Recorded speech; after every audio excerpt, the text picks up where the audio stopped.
রমজানের বাংলা কি? আগে কেউ বলবেন না।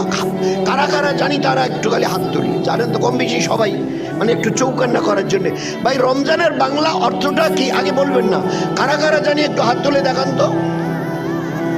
রমজানের বাংলা অর্থ, আল্লাহর নাম রেখেছে রমজান, কত আশা করে। কারা কারা জানি? মা বোনেরা একটু হাত তোলেন যারা যারা জানেন। হায়, রমজানের বাংলা অর্থ হচ্ছে ছাই করে দেওয়া, ছাই হয়ে যাওয়া।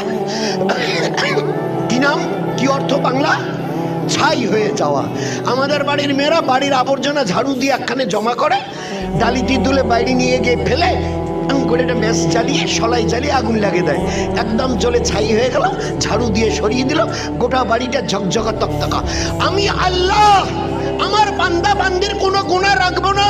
এই একটা মাসে তারা যদি কিছু করে দেখায়, রমজানের রোজা, তারা ঈশার পরে তারাবি, কোরআনে পাকের তেলাওয়াত আর কোরআনে পাকের আমালের দাওয়াত, এতটুকু এরা যদি করে না, তো এদের 11 মাসের গুনাহ আর এটা তো আছেই, পিছনের তাদের 12 মাসের কোনো গুনাহ বাকি রাখবো না। সমস্ত গুনাহকে জ্বালিয়ে ছাই করে দিয়ে এদের জীবনকে পাক